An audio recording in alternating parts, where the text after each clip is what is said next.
काय आई आणि मेघना मॅडम? निशी काही गोंधळ नाही होता ना? नाही ओवी, मी स्वतः लालियत त्यांना बोलताना ऐकलंय. याआधी ती नीरज सरांच्या आईला भेटायला आली होती. मला पण ती गडबडली. तेव्हाच मला संशय आला होता म्हणून मी घरच्यांना सांगणार होते, पण म्हटलं एकदा लाली आत्याशी बोलूयात आपण. मी बोलायला म्हणून तिच्या खोलीत गेले आणि हे सगळं ऐकून मी परत आले. श्रीनू, आत्याने हा व्यवहार केला ना, तुला माहितीये काय होऊ शकतो ते. निशी, दादा मामाला आपल्या जमिनी विकलेल्या चालत नाहीत, कारण त्यामुळे परकी माणसं येऊन आपल्या जमिनीवर हक्क गाजवतात आणि ती विकासाच्या नावावर निसर्गाची हानी करतात. हेच जर आईच्या नावावर असलेल्या जमिनीच्या बाबतीत झालं तर? नाही, असं व्हायला नको. आत्ता कुठेतरी सगळं नीट होतंय, अजून प्रॉब्लेम्स नको. श्रीनिवास, आपल्याकडे अजिबात वेळ नाही. तू जा आणि तुझ्या आईला थांब. श्रीनू, लाली आत्याने हा व्यवहार केला ना, अनर्थ होईल.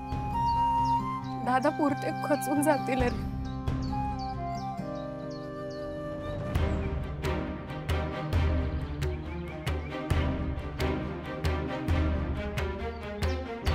लाली, माझा ऐक, पुन्हा एकदा विचार कर. माझा विचार झालेला हा. आई, कुठे जातेस तू? काम हा. बघू काय काम आहे. अरे तुला नाही कळणार. आई, मला बघू दे. नाही कळणार ना तू. मला कळणार नाही की मला कळू द्यायचं नाहीये तुला. श्रीनू, हो बाबा, मला सगळं कळलंय. आधीच एका विश्वासघाताचं ओझं जड झालंय मला. आता पुन्हा तुझ्या कुठल्याही कृत्यामुळे दादा मामाचा झालेला विश्वासघात मला चालणार नाहीये. श्रीनू, लाली, आता तरी विचार कर. तू शांत बसाव. ह्या बघ श्रीनू, मला काही ऐकून घ्यायचं नाहीये. आई, अगं कोणाच्या सांगण्यावरून तू जमीन विकायला निघालीस? कोणाशी हात मिळवणी करतेस तू? नीरजच्या आईशी? अगं त्या तुझा फायदा घेत आहेत. तुझ्या भल्याचा नाही, त्यांच्या हेतूचा विचार करतायत. त्यांचा हेतू साध्य करण्यासाठी तुझा वापर करतायत त्या. आई, ऐक माझं. अरे काय काय हेतू असणार तिचो? दादा मामा या सगळ्या घरातल्या माणसांना त्या पाण्यात बघतात आणि हे घर पोखरून काढण्यासाठी त्या तुझा वापर करतायत. पण त्यानं आपलं काय नुकसान होतं काय? अगं होणार ना. या घरात वाद होतील, हे घर तुटेल. अरे पण आता पैसे मिळाल्यानंतर आपण इकडे राहायचंच नाही, मग कसं काय वाद होणार? आई, अगं प्लीज प्लीज समजून घे ना. ह्या बघ, माका कोणाचा काही ऐकूचा नाही हा. अगं लाली, माझं कधी ऐकलं नाहीस, पण आपला मुलगा एवढा पोट तिडकीने सांगतोय त्याचं तरी ऐक. श्रीनू, ह्या बघ, जा काय मिळत ना त्या काय मी वर घेऊन जाणार नाही हा.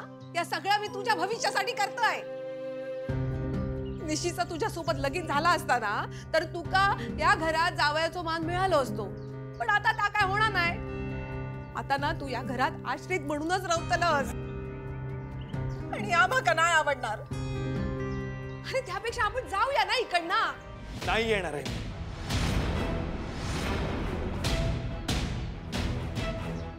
नाही विश्वासघात करणार दादा मामाचा. आणि या मार्गाने जर आपल्याला सुख मिळणार असेल ना, तर मला ते नकोय. अरे श्रीनू, श्रीनू, अरे काय बोलतोस तू? हा आई, बरोबर बोलतोय मी. आई, आणि आश्रित? कधी वागणूक मिळाली आपल्याला आश्रितासारखी? उमाईने नेहमी निशीला घास भरवण्याआधी मला घास भरवलाय. मी जेव्हा आजारी पडायचो तेव्हा दादा मामा रात्रभर माझ्या उशाशी बसून असायचा.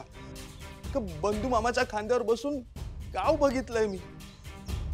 दायची जेव्हा आम्हाला भूताकेतांच्या गोष्टी सांगायची तेव्हा मी रात्री झोपेत अंग काढायचो, घाबरायचो, रडायचो. तेव्हा घर जमा व्हायचं ग. उमाई माझ्या अंगावरून मीठ मोहरी काढून टाकायची. मग दुसऱ्या दिवशी पुन्हा नवीन गोष्ट ऐकण्यासाठी मी दायचीच्या मांडीवर डोकं ठेवायचो. माझ्या शिक्षणाच्या बाबतीतले सगळे निर्णय दादा मामाने घेतले. मी जेव्हा शिक्षणासाठी दापोलीला गेलो होतो तेव्हा उमाई रोज न चुकता मला फोन करायची, जेवलास का विचारायला. त्यानंतरच ती पानावर बसायची. एवढं कोण करतं आश्रितासाठी? या घराने, या घरातल्या माणसांनी खूप माया लावली आपल्याला, खूप जीव लावला. आई, त्यांचं प्रेम हा पैसा इस्टेट या सगळ्या गोष्टींपेक्षा खूप जास्त महत्वाचं आहे. त्यांना दुखून आपल्याला पैसा मिळेल, तू म्हणतेस तसं ऐशो आरामाचं आयुष्य मिळेल, पण मनाचं समाधान ते आपण गमावून बसू हवं. आई प्लीज प्लीज ऐक माझं.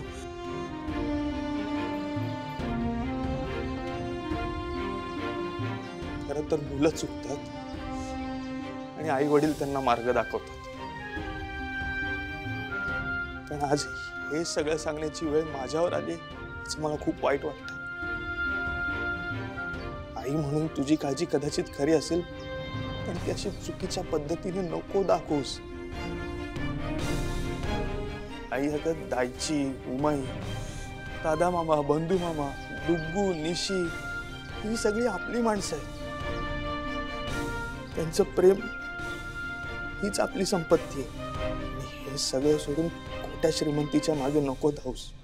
लाली लाली लाली बघ लाली, अशा मार्गाने मिळणारा पैसा मला नकोय आणि आपल्या श्रीनूला पण नकोय. पण माका वयो हा इतका की मोजता मोजता आयुष्य संपून जाय इतका वयो हा. 2-5 हजारासाठी माका दुसऱ्याकडे हात पसरूचो कंटाळा आयलो हा. पैशाने सगळा विकत घेता येता, समाधान मिळता. मी खूप श्रीमंत झाले ना तर माझ्या मनाप्रमाणे पैसे वापरू शकेन या समाधान असताना माका. माझा निर्णय झालेलो हा. आज ह्यो विषय माझ्यासाठी संपलो. आई आई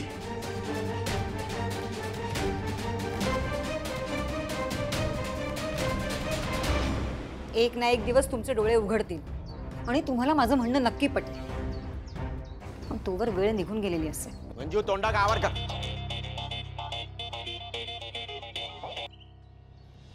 हा बोल पम्या, काय झाला?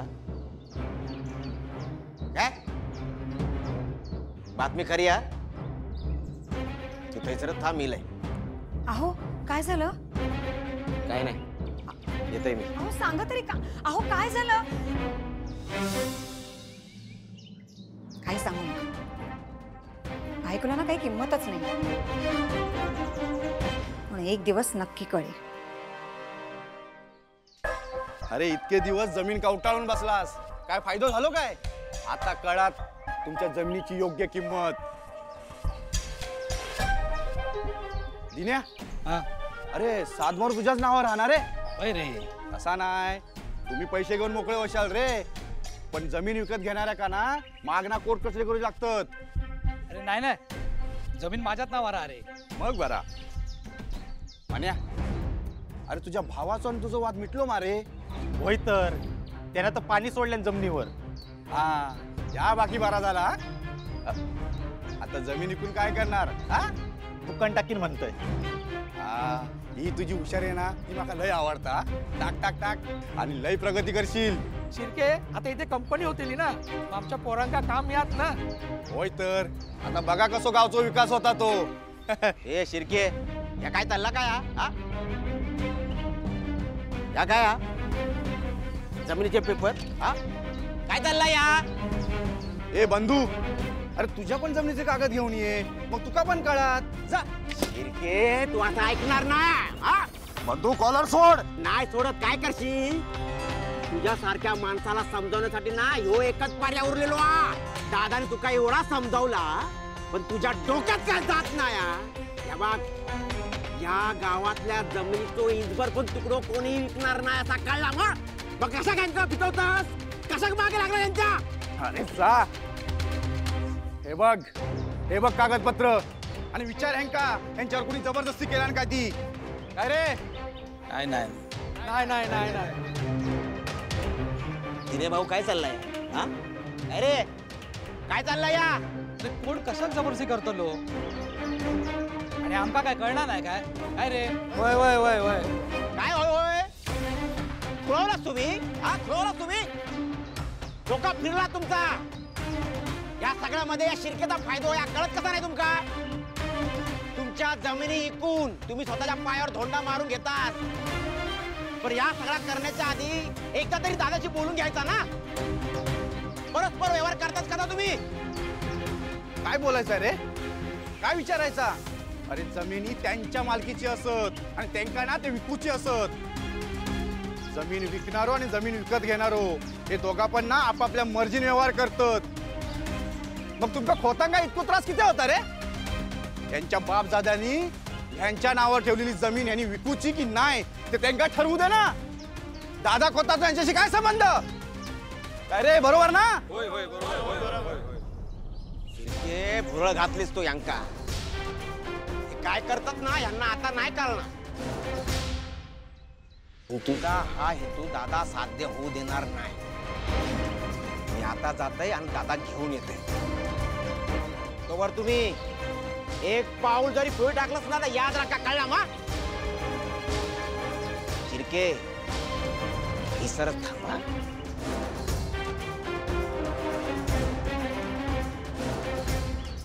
उमाई, उमाई, काय रे? दादा मामा कुठे? ते आत्ताच बाहेर गेले. का? काय झालं? मला जरा त्याच्याशी बोलायचं होतं. म्हणजे ते हिशोबाच्या संदर्भात त्याच्याशी बोलायचं होतं. पण ते पण इतकी कसली घाई असा? इल्यावर सांगते का? नाही, तेवढा वेळ नाही. श्रीनिवास, तू त्यांना भेटून सांग ना. बघ ते कुठे आहेत. हो. पण इतक्या काय झाला आता सांगशील तरी काय? जायच्या का ते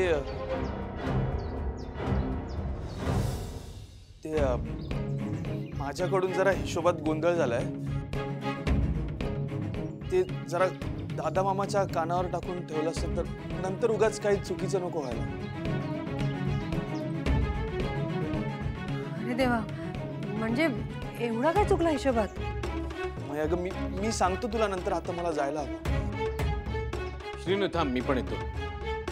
मी पण जाते. अगं सगळी जण किती जातास? नाही, मी घरी जाते असं म्हणत होते. नीरज सर त्यांची आई नाही आहे ना घरी. मग घरचं सगळं बघावं लागेल म्हणून मी जाते. असं निशी, मी पण येते तुझ्यासोबत. तुला मदत लागेल ना? तू किती जाता त्यांच्या बरोबर? मला मदत मदत हवी आहे ना मला. मग बरं पडेल सगळं. चल आपण निघूयात. हा चल चल.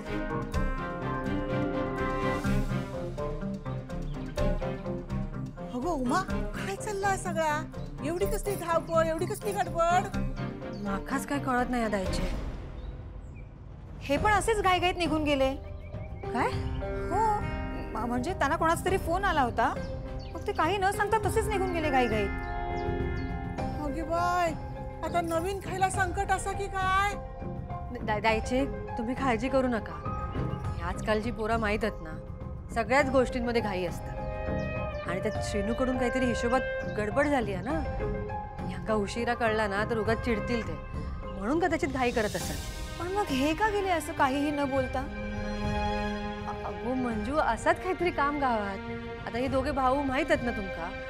गावात काही असलं तरी रात्री अपरात्री कधीही निघून जातात. काय नवीन आहे का आपल्यासाठी? हा, तसा असा तर ठीक असा, नाहीतर उगाच आपलं जीवाक घोर.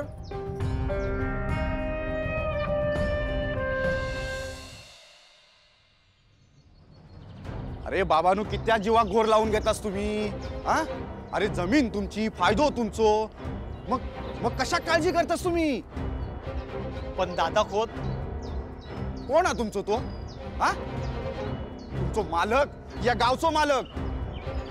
अरे इतकी वर्ष त्यांना स्वतःबद्दल तुमच्या मनात भीती घालून ठेवल्या ना, आणि तुम्ही त्याच भीती खातर त्यांचे नोकर होऊन बसलास. आता तसा नाही होणार. आता वेळ बदलूची या. अरे तुम्ही पण तुमच्या जमिनीचं महत्व समजून घ्यावा. अरे तुमच्या हातात सोना हा सोना, आणि त्या सोन्यावर दादा कोत सापासारखं वेटोळ घालून बसलेलो हा. अरे तुम्ही स्वतः मालक आहात ना जमिनीचे, मग तसे वागा, मालकासारखे विचार करा आणि स्वतःसाठी निर्णय घ्या. हे त्यांचा निर्णय घेतील. तेवढी समज आहे त्यांना. त्यांना भूल पाडणाऱ्यांचं काय शिरके. बाहेरची लोक आपल्या गावात येऊन आपल्या गावाच्या सुखशांतीत स्वतःच्या स्वार्थाचे दगड टाकतात. अहो त्यांचं कामच आहे ते शिरके. त्यांना आपल्या गावाबद्दल गावातल्या लोकांबद्दल आत्मीयता असायचं काही कारणच नाहीये. पण तुम्ही तर गावातले आहात ना शिरके. इथेच लहानाचे मोठे झालात ना. मग का वैरासारखं वागतंय सगळ्यांशी. का चुकीचं भरवताय त्यांच्या मनामध्ये. या भोळ्या बाबड्या लोकांच्या आयुष्याशी का खेळताय. त्यांच्या लेकराच्या भविष्याशी का खेळताय सांगा ना. दादा आता बास करा. आणि तुमका एकट्याकच या गावाच्या हिताची कशी काळजी आहे ना या आव्हानांना बंद करा. आता तुमचे खरे रंग ना सगळ्या गावात दिसले. ज्यांचा तुम्ही विरोध करतास ना त्यांच्याच मुलाक तुमची मुलगी देणारास सोरीक जोडणारास त्यांच्याशी तुम्ही. मग या गावकऱ्यांनी त्यांची जमीन विकून त्यांच्या मुलांच्या भवितव्याची तरतूद केली तर काय वाईट. शिरके तुम्ही समजून घेत नाही आहात मी काय म्हणतोय ते. माझी मुलगी लग्न करून तिच्या सासरी जाईल तिथं सुखी होईल ती. पण आमच्या वडलोपार्जित जी काही जमीन आहे इथे ती इथेच राहणार आहे ना. अहो मग यांची जमीन तरी खय शहरात चालत जाणारा ती पण हयच राहणारा ना. अहो बरोबर आहे तुमचं. जमीन इथेच राहणार आहे. मी कुठे नाही म्हणतोय. इथल्या हवेबरोबर शहरी विचारांचे वारे वाहू लागतील याचा विचार केलाय का तुम्ही. येणाऱ्या पिढीचं किती नुकसान होईल याचा तुम्ही विचार केलाय का. काय चुकीचं सांगताय त्यांना. वा दादा वा. लाख मोलाचे बोललात तुम्ही. ए वाजवा रे गाड्या वाजवा. मग ह्याच भाषण तुमच्या घरात पण द्यायचा होतास ना. त्यांका पण समजवायचा जमिनीचं महत्व. त्यांका पण सांगायचा बाबांनो ही जमीन विकू नका. ही जमीन विकलास तर असा होय तसा होय या निसर्गाची माती होय सांगायचं जरा त्यांका पण. व्यवहार झालो. मेघना सचदेवांबरोबर जमिनीचो पहिलो व्यवहार तुमच्या घरातनाच झालो. शिरके काय बोलताय विचार करून बोला. बरोबर ताच बोलतोय मी. दादानू तुमच्याच घरातल्यांनी तुमका तुमची तुमच्या शब्दांची तुमच्या तत्वांची ना लायकी दाखवल्यानी. शिरके काय बोलतोस तू. या लोकांनी जमिनी विकण्यासाठी काही बोलशील. जी फासरून हातात देन शिरके. बंधू सोड. नाही सोडणार. काय करशील बंधू.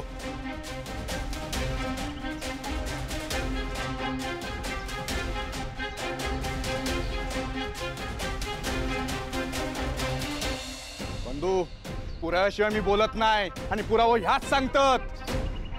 दादानू तुमका तुमच्या घरच्यांनी तुमची किंमत दाखवल्यानी. यो बघा पुरावो.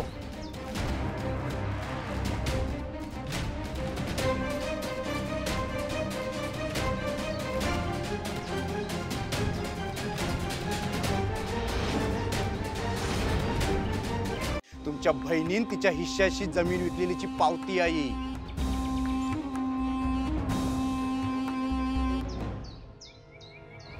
बघ बंधू.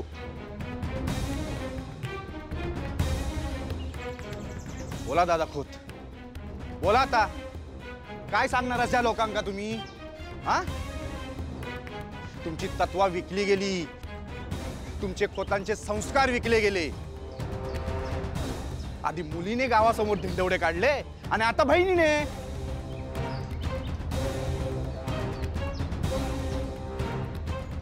दादा मुलगी किती परक्या घरी गेली ना तरी मूळ खोतांचाच ना.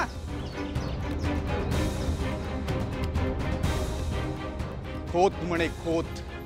कसले खोत आणि कसला काय. मोठ्या घरचे पोकळ वाशे नुसते. बस हे शक्य नाहीये. माझी बहीण असं करू शकत नाही. पैसा माणसाला काही करायला भाग पाडू शकतो दादा खोत.